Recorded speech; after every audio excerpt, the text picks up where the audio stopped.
Hello and welcome to the Daily Roundup. I am Sumedha. Take a look at our top stories of the day. How accurate are exit polls? And day after the exit polls, instability is taking place in Madhya Pradesh. We'd also show you a ground report of clashes in Kashmir's Shopian region. In our international segment, we'd be talking about Colombian ex-rebel Jesus Santrins, how critical he is after his release from the rearrest by the state forces. For our top story of the day, we'd be focusing on how accurate are exit polls. After the seventh phase of the polling, exit polls have been released and they have shared their tallies on Sunday evening. Most major exit polls, which are conducted by the local media outlets, have put the ruling Bharatiya Janata Party, led by Narendra Modi and the National Democratic Alliance coalition, as winning a clear majority when results are actually announced on May 23rd. Modi's BJP has been fighting it out for the votes of about 900 million people against the main opposition Congress party, which is led by Rahul Gandhi, and other national players as well. So over the course of the 6 weeks of polling, electoral rules have permitted that the publishing of national exit polls can only take place once polling ends on the final day. In the past, it is important to remember that the Indian exit polls have proved very unreliable in predicting precise seat tallies, both in national as well as state elections, given the size of the electorate as well as the regional variations across the country. In 2014, most polls did, however, correctly put the BJP-led National Democratic Alliance as on track to secure a majority. The release of the polls have come after Modi had spent all day meditating in the Himalayan holy cave and when he offered prayers on the Kedarnath temple in the Garhwal region of Uttarakhand. In the upcoming national election of 2019, one must also be cognizant of the silent voter or the Bradley effect.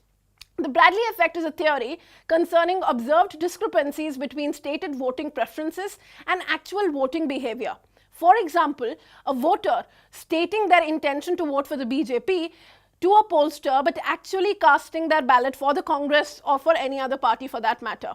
Many have been raising questions about the accuracy of the exit polls and the agencies themselves. Here is what senior journalist Abhisar Sharma had to say.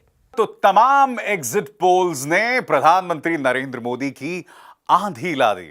जी हां, exit polls की माने तो अब हमें 23 तारीख का इंतजार भी करने की जरूरत नहीं है, क्योंकि बीजेपी की बल्ले बल्ले हो रही है।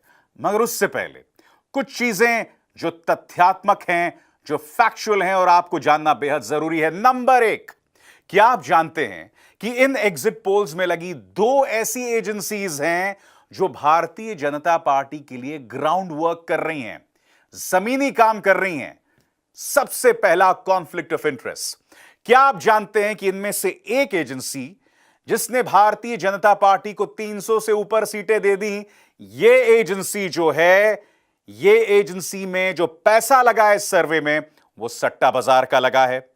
नंबर 3, क्या आप जानते हैं कि समाचार चैनल्स को यह नसीहत दी गई थी कि विपक्ष को जो आप आंकड़े दे रहे हैं उसे कम करके दिखाएं।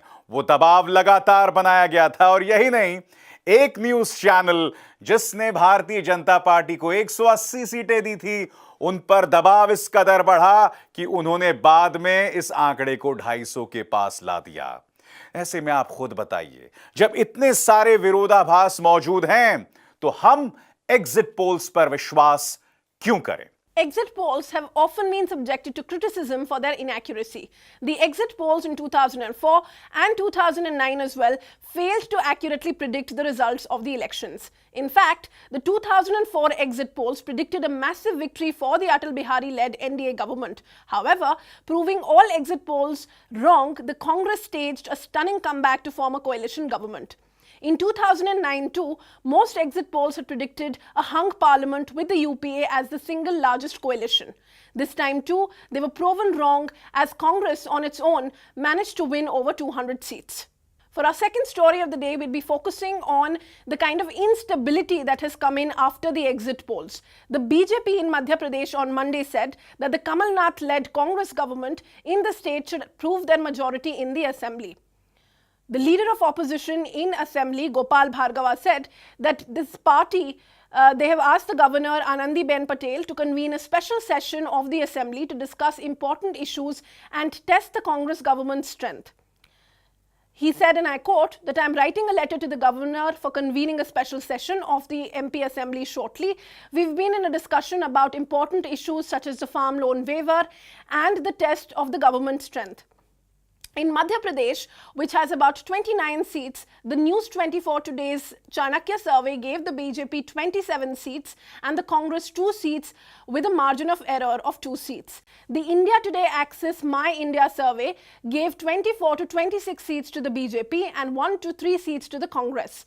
The ABP News Nielsen said that the BJP may win 24 seats and the Congress can only get 5.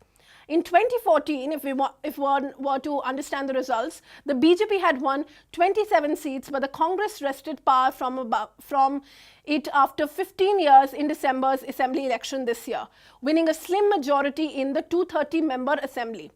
In the assembly polls, the Congress had won about 114 seats out of the 230 seats, while the BJP came very close, managing to bag about 109 seats. For our third story of the day, we'd be taking you towards Kashmir, where clashes in Kashmir's Shopian have led to serious problems, where Asif Ahmed Pare, a 13-year-old boy, he has also been left severely damaged because of the firing of the pellet guns. His eyes have been severely damaged in South Kashmir's Shopian region. The pellets have gone deep into his eyes and have ruptured his eye as well. And doctors and other authorities on the grounds are suggesting that his chances of regaining sight are extremely thin. Looking at the severity of the damage, he can also completely lose his eyesight. So we're taking you to our ground report, which is sent by our correspondent Kamran Yusuf. Take a look at this report.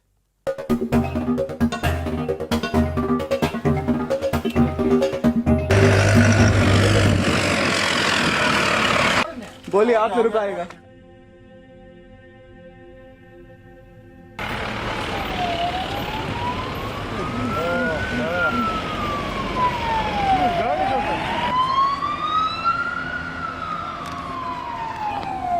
मैं सोचा कि गाड़ी में phone है tension तलाई में तो मैं बता तो मैं टाइम से अल्फा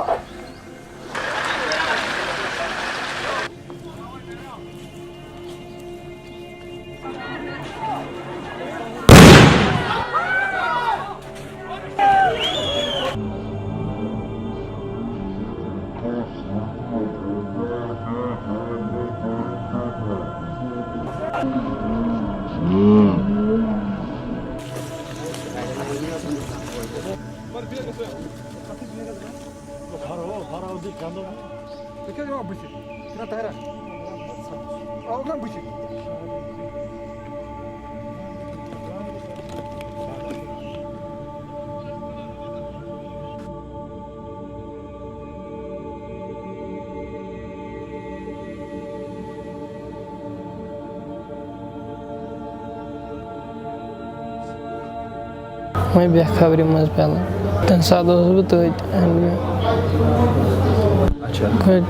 लगभग 7 बजे ठीक 7 बजे पेल ठीक 7 बजे पे नुस पे जहानपुर पे इस्लामाबाद पे योर हमने उसको इतना खून से लथपथ करते हुए देखा, खून से लथपथ हुए देखा कि हमने उसको पहचाना, अपने होते हुए भी हमने इसको नहीं पहचाना। तो बाद में जब हमारा छोटा एक भाई है, यानी उसने कहा कि ये हमारा चचेरा भाई है, उसने उसको बालों से पहचाना है, तो उसका जेब से वो मोबाइल निकाला गया, तो ये हमारा चचेरा भाई था।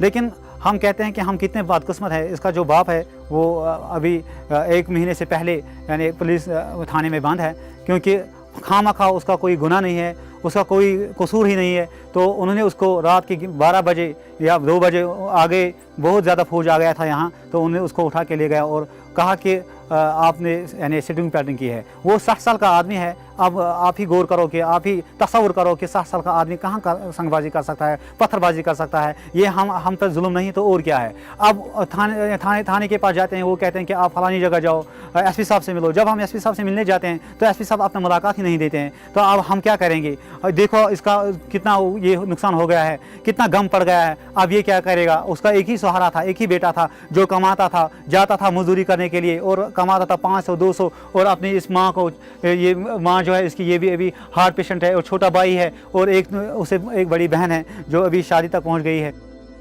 मैं इसी के गांव के रहने वाला हूं। हम स्कूल पे बैठे हुए थे। जब हम स्कूल से निकले तो उस टाइम इनकाउंटर ख़त्म हो गया था। फिर हम जब स्कूल से निकले तो इसने बोला मैं अपने पुफी के घर आंगन से जाऊंगा। हम पुफी के आंगन से जब निकले तो इसके आंखों पे पैलेट लगे, ये वहीं पे गिर गया। मैं थोड़ी दूर चला गया, मैं डर गया था। मैं थोड़ी दूर चला गया, फिर मैं वापस आया, फिर मैंने इसको उठाया। हमने फिर सोमो में इसको हॉस्पिटल जैनपुर ले लिया, वो हमारा नज़दीकी हॉस्पिटल है। वहाँ पे उन्होंने रेफ़र किया इसको इस्लामाबाद से। फिर हमने जब उन्होंने थोड़ी ट्रीटमेंट कर ली, फिर इस्लामाबाद से इसको रेफ़र किया गया यहाँ SMHS। सर ये इसका बाप भी, ये गरीब आदमी है, इसका बाप भी अंडर कस्टडी है। तो हमने फिर इसको यहाँ पे लाया। अब ये बिल्कुल पड़ा हुआ है, बेड पे पड़ा हुआ है।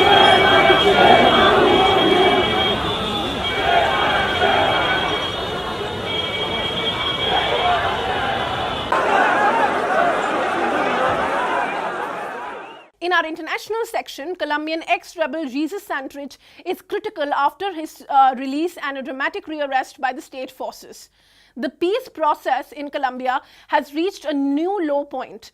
The release and the immediate rearrest of the political prisoner Jesus Santrich is a clear sign that the Colombian government has sacrificed its duties to defend people in order to follow the diktats of US imperialism. Santrich was a prominent leader of the now demobilized Revolutionary Armed Forces of Colombia.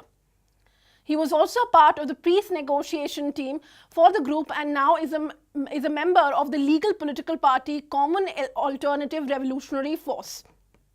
Jesus Santrich has been in captivity for about 13 months since his arrest on April 9, 2018. He is accused of trafficking cocaine to the US despite there being no evidence against him. A US court had demanded his extradition as well. On May 15th, the Special Peace Jurisdiction released a ruling barring the extradition of Jesus Santrich and demanding that he be released immediately. They also stated that his case would be dealt with the JEP itself and not through the ordinary justice system. Their reasoning was that the Attorney General and the US court had ordered for his arrest had not provided sufficient evidence to show that his supposed involvement in the crime had been committed after the signing of the peace agreements, which would have excluded him from being possessed through the JEP. Santrich was rearrested on May 17th, and Santrich's release and illegal recapture was met with anger and sadness by the Colombian activists and human rights defenders from across the world. That's all that we have for you today on this episode of the Daily Roundup. To follow these stories and many more, log on to our website www.newsclick.in, subscribe to our channel on YouTube, follow us on Facebook and Twitter. Thank you for watching.